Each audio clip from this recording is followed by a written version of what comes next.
Good morning, everyone. This is Bharti Sharma, your English teacher. I hope you all enjoying your online classes and making good use of it. Today, we are continuing with the chapter 100 Dresses Part 2. Please go through the video carefully and try to understand.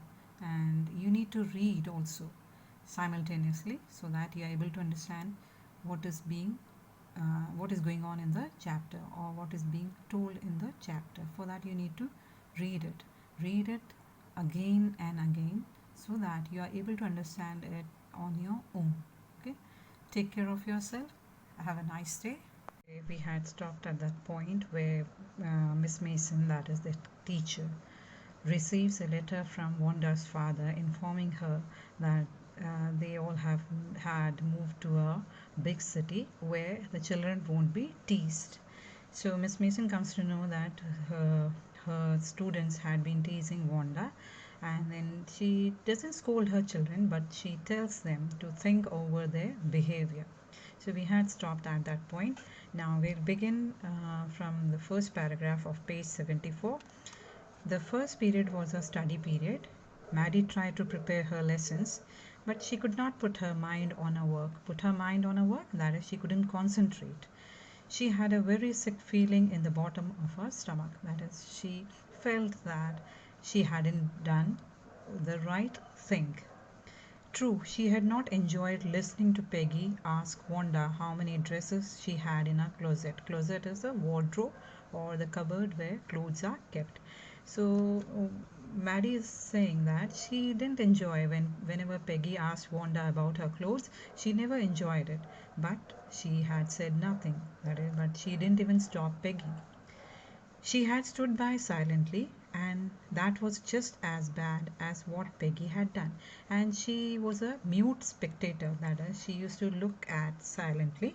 And Maddie is thinking that it was as bad as what Peggy used to do, that is, tease Wanda about her dress. Worse, she was a coward. So she's thinking that you cannot call it bad, it was worse, and she was a coward. Coward is a person who is not able to stand up and tell the truth. At least Peggy hadn't considered they were being mean, but Peggy had thought, Maddie had thought they were doing wrong. She could put herself in Wanda's shoes. So why did Maddie think it was worse? Because Peggy didn't think that when she asked Wanda about her dresses, Peggy didn't think that it was she was being mean, but Maddie knew that this was not right, and then also she didn't stop Peggy from doing it. That is why she's calling herself a coward. She could put herself in Wanda's shoes. That is, she could put herself in Wanda's place. Goodness, wasn't there anything she could do? If only she could tell Wanda that she hadn't meant to hurt her feelings. So she is wondering, goodness, isn't there anything that I can do to set it right?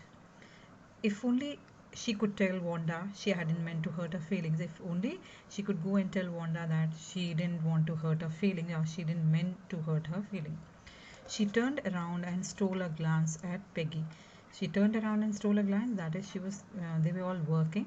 So, in between, she just turned around and looked at Peggy quickly. But Peggy did not look up.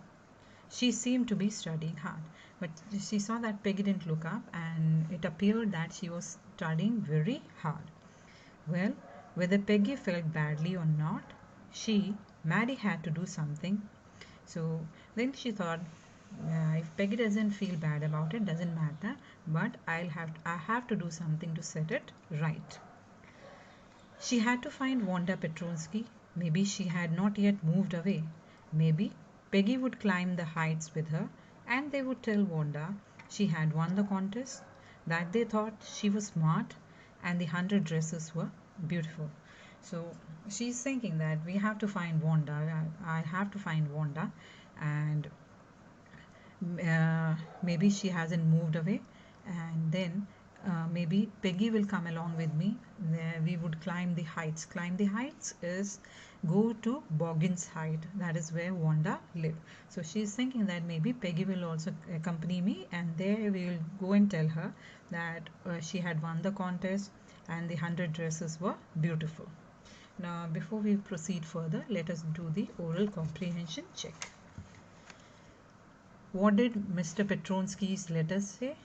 It said that they were all moving away, that is Wanda and her brother. They won't be coming to school anymore as they were moving away to a big city. Is Miss Mason angry with the class, or is she unhappy and upset? Miss Mason is not angry with her class, but she is unhappy and upset. How does Maddie feel after listening to the note from Wanda's father? Maggie doesn't feel good. She had a sick feeling in her stomach and she kept on thinking about it and thought of setting it right.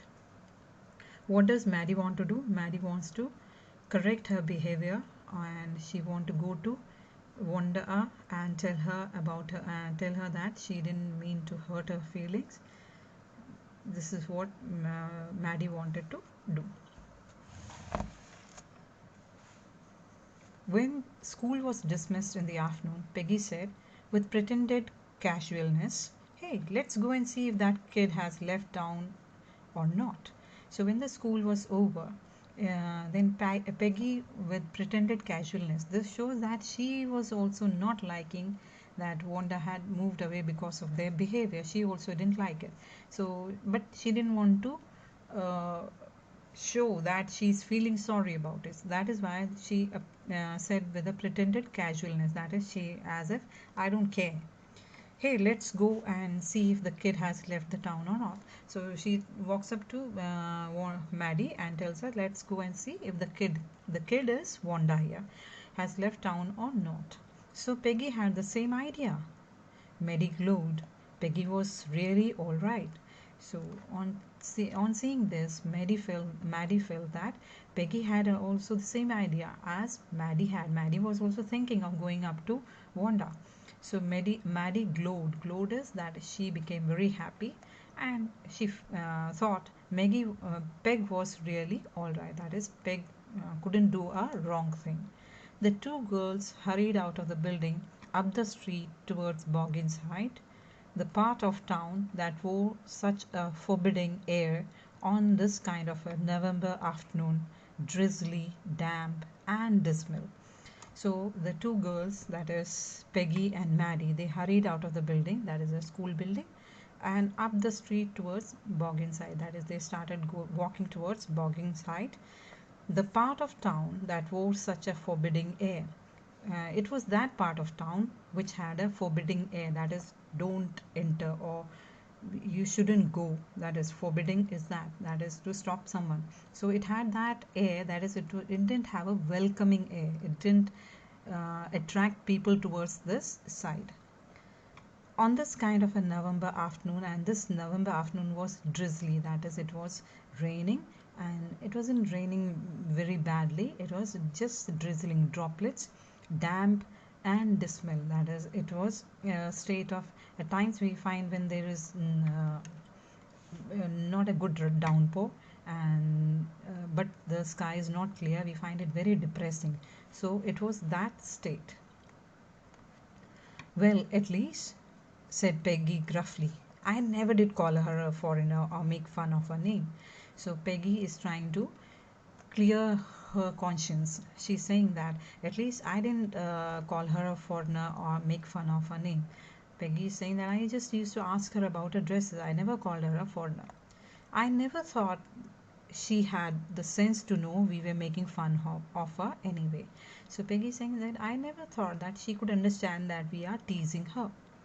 I thought she was too dumb. And gee, look how she can draw.